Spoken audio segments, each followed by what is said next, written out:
The minute you see Las Vegas, you see the truth. Casino was not just a gangster movie. It was a ruthless autopsy of power, greed, and control in America. Behind the neon lights and sharp suits, chaos erupts. Actors collapse from exhaustion. Real mob figures watch from the shadows. Violence is staged with terrifying accuracy. Nothing about this production is comfortable or safe. This is the story behind 10 weird facts about Casino. One of them is so extreme, it almost shut the movie down forever. Fact number 10. Casino opens with confidence, but the chaos starts before cameras roll. Martin Scorsese commits to brutal realism from day one. He refuses studio polish. He refuses soft edges. This decision detonates the production schedule. Scenes run long, takes stretch endlessly. Crews wait while Scorsese chases emotional truth instead of efficiency. Actors feel the pressure immediately. Dailies reveal a film growing darker and more aggressive by the week. Executives grow nervous. They expect a stylish crime epic. What they see is something colder, something angrier. What audiences did not know is that this tension fuels the movie tone. The friction bleeds into performances. Every glare feels earned. Every threat feels personal. Midway through early shooting, Scorsese doubles down. He adds more violence, more silence, more unease. This is not Goodfellas again. It is not nostalgia. It is punishment. Go ahead and like and subscribe because this level of commitment almost breaks everyone involved. By the time filming ends, the cast is drained. The crew is bruised. The film survives. Barely. Fact number 9. Robert De Niro does not play Sam Rothstein. He studies him. The real inspiration, Frank Rosenthal, opens doors that should never open. De Niro is allowed inside real casino offices. He watches money move. He watches power flow. He watches fear operate quietly. What audiences did not know is that De Niro mirrors exact habits: the hand gestures, the posture, the silence before decisions. He even copies how Rothstein stands while watching a room. This is not acting. It is surveillance. De Niro reportedly says that control is louder when you whisper. That philosophy defines the character. The calm voice masks total dominance. This choice unnerves everyone on set. The performance is too real, too cold. Extras feel watched. Crew members feel judged. The camera loves it. The studio does not. They fear audiences will reject a lead without warmth. Scorsese refuses to adjust, not soften, not explain. The result is a character that feels untouchable and doomed at the same time. Power without safety, control without peace. Act number 8. Sharon Stone enters Casino under impossible pressure. She is not just playing a character, she is embodying destruction. Ginger is volatile, selfish, desperate, and magnetic. Stone pushes herself past comfort. Her emotional scenes are not staged gently. They are explosive. Screaming fits collapse into shaking silence. What audiences did not know is how physically demanding this becomes. Stone reportedly finishes days hoarse, bruised, and emotionally wrecked. Scorsese encourages rawness. He does not call cut quickly. He lets moments burn. Crew members look away during some takes, not from embarrassment, from intensity. Stone later explains that Ginger is a person who knows she is losing but refuses to stop. That awareness shapes every scene. The performance costs her sleep. It costs her stability. But it creates something unforgettable. This is not glamour. It is collapse on camera. When Ginger spirals, it feels real because it is. Stone does not play addiction. She lets it swallow her. The film never rescues her. Neither does the role. Fact number 7. Joe Pesci brings danger that is not entirely fictional. His character, Nicky Santoro, is inspired by real mob enforcer Tony Spilotro. This is not myth. This is history. Spilotro was feared, brutal, unpredictable, and still remembered in Las Vegas circles. What audiences did not know is that some people connected to Spilotro are still alive during filming. They are watching, quietly. This adds a layer of tension no actor training can simulate. Pesci leans into it. He plays Nicky without charm, without apology. Violence is sudden, cruel, casual. Crew members admit scenes feel unsafe emotionally, not because of stunts, because of energy. Pesci later explains that Nicky never thinks he will lose. That belief makes him terrifying. The character does not rise. He detonates. Scorsese allows it. He does not pull back. The result is one of the most unsettling portrayals of unchecked ego in crime cinema. Not stylish, not cool, just destructive. Fact number 6. Casino refuses to fake Las Vegas. Real locations are used whenever possible. This decision complicates everything. Casinos are active businesses. Noise never stops. Lights never shut down. Security never relaxes. Crews work around gamblers who have no idea a film is shooting nearby. What audiences did not know is that this realism creates constant friction. Casino staff worry about image. Mob-connected figures worry about exposure. Studios worry about liability. Scorsese pushes forward anyway. He wants authenticity, not replicas. This choice anchors the movie in truth. You feel the weight of the rooms, the artificial air, the endless money movement. Nothing feels staged because it is not. But this realism carries risk.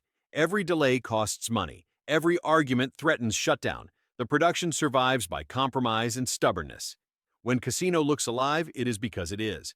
The city is not a backdrop, it is a character, loud, seductive, and merciless. Fact number 5. The violence in Casino is not stylized comfort, it is procedural. Scorsese stages brutality like paperwork being processed, slow, methodical, unavoidable. What audiences did not know is that several violent scenes are constructed from real mob execution methods. The infamous cornfield sequence is not cinematic exaggeration. It is chillingly accurate. The way bodies are beaten, the way weapons are used, the way silence follows. Crew members later admit these scenes drain the set. No music plays during takes. No jokes break tension. Scorsese wants the weight to sit heavy. He believes violence should repel, not excite. This approach unsettles studio executives who fear audience backlash. Scorsese refuses compromise. He insists that glamorizing crime is the real lie. Casino exposes it instead. Every blow lands with consequence. Every scream echoes too long.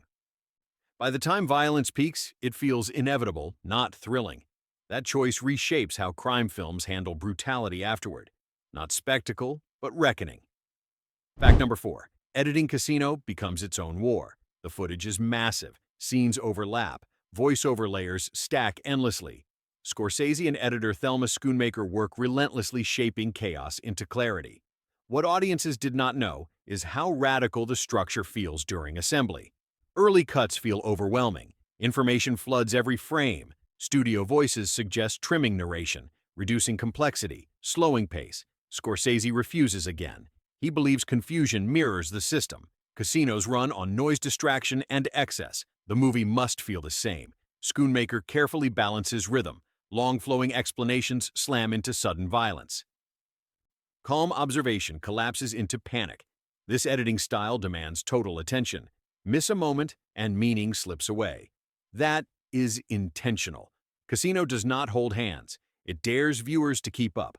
The final cut is not softened. It is sharpened. A machine of money, power, and ego grinding itself apart. Fact number 3. The costumes in Casino are not decoration. They are domination. Every suit, every dress, every color choice signals hierarchy. What audiences did not know is how meticulously this wardrobe strategy is planned. Sam Rothstein wears precise, controlled outfits. Clean lines, sharp colors. Ginger explodes in texture and excess. Nicky Santoro dresses like a man daring the world to challenge him. Costume designers track power shifts scene by scene. When control slips, outfits grow louder. When authority fades, polish cracks. This visual language operates subconsciously. You feel shifts before dialogue confirms them. Scorsese treats clothing as psychology, not fashion, but armor. As characters lose power, they lose control over presentation. By the end, elegance disappears. Chaos takes over. The clothes tell the story even when characters lie. It is not style for style's sake. It is narrative pressure stitched into fabric. Fact number 2. Casino frightens Las Vegas before release. Not critics, not audiences. The city itself. The film exposes systems that prefer silence, corporate fronts, mob involvement, money laundering pipelines. What audiences did not know is that certain casinos distance themselves publicly. Location permissions become tense. Public relations teams worry about reputation. Scorsese does not name fictional places lightly. He grounds everything in recognizable truth. This honesty rattles nerves. The city has spent years cleaning its image. Casino tears the curtain back, not with accusation, but with documentation. When the film releases, reactions are mixed. Some praise the craft, others condemn the exposure. Over time, the truth wins. Casino becomes a reference point, a reminder of what Las Vegas was and what it still hides beneath polish. Fact number 1. The ending of Casino is not triumph. It is erosion. Power does not explode. It dissolves.